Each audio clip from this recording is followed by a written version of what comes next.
Okay, so if you're bored with any of this, let me know. But I'm gonna just start with some very basic concepts. And What would I be bored with? huh? Well, you've heard this over and over, but I'm not talking to you. I'm talking to. Oh, you didn't tell me you were starting. You gotta tell me when you're starting. I gotta tell her when I'm starting. I'm starting. We're gonna start at the beginning, Genesis 1:1. Um, what I was saying before was a very basic question that I ask Christians is, where is God?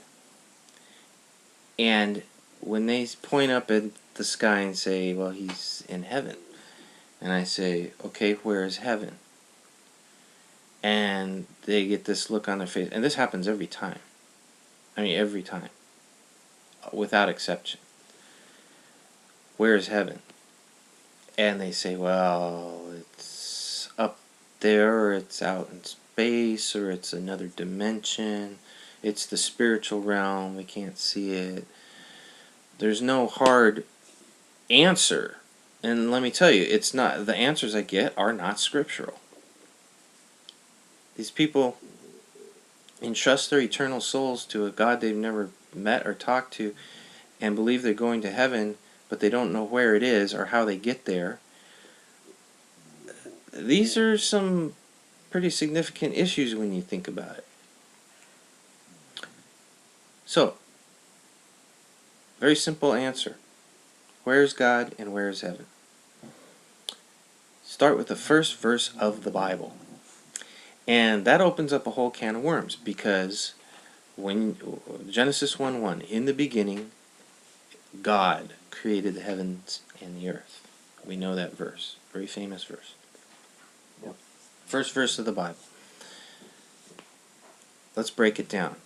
In the beginning. In the beginning of what? Well, in the beginning of, is it all existence? If you read the Bible and see what's going on, you realize, no, there was something going on before that.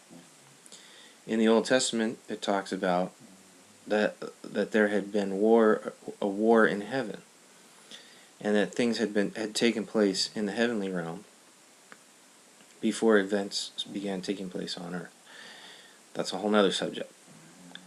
In the beginning, if you look at the Hebrew word God, it's Elohim, which is a plural. It's absolutely a plural, and within schools of theology today, they argue, and there's still up in the air what it means, because people are completely convinced that there is only one God. If that were true, then why would God make it a commandment? The first commandment of the Ten Commandments is that we would not have any other gods before Him. Now, if God says, don't have another God before me, don't make another God more important than me, how could there only be one God if God is admitting there are other gods? Well, the answer to that I got from several people is that, well, what it was talking about was, don't make things like television your God, or don't make material things your God, or, well, I'm sorry, but the Hebrews back then, when Moses came down out of the mountain, did not have television. And they did not have a lot of material things either. They had just come out of Egypt with basically the clothes on their back and a few possessions.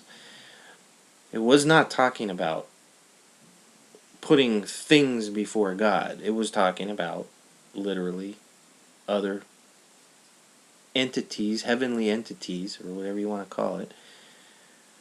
Spiritual beings, do not worship them as a higher being than this God. So, back to Genesis 1:1. In the beginning, the Elohim, which is plural. There's an argument that the plural refers to the different aspects of God's nature. All the different names of God that occur throughout the Old Testament, and by the way, there were many other names in Scripture given to God that have been changed to simplified to the word God or Lord. But there were many different names when referring to this particular deity or a particular deity in different situations all throughout Scripture. And yes, I could give you lots of examples, but I'm not going to do that right here. Just do the research. You can look it up yourself. So, in the beginning, the Elohim, plural, which is a group. They are referred to later on in Scripture several times. A couple examples, and believe it or not, this ties into Genesis 6, the fallen angels, who were actually, and you have to go outside of the Bible to be able to understand these things and to get the answers to what, like the questions about who are the Nephilim, who, if the Elohim is a group of beings, who are they? But they are referred to throughout Scripture, and I'll give you examples of that later on. In the beginning, the Elohim, in the beginning of this particular existence, the earthly existence, not all of existence, in the beginning of the earthly existence, the Elohim, a group of beings, created the heavens and the earth. First of all, if let's just go back to the original interpretation. In the beginning, God created the heavens and the earth. If God created the heavens, or heavenly realm, and the earth, or the earthly human material realm, it's a two-part system like the yin and the yang. If God created it, He doesn't dwell in it. It's His creation.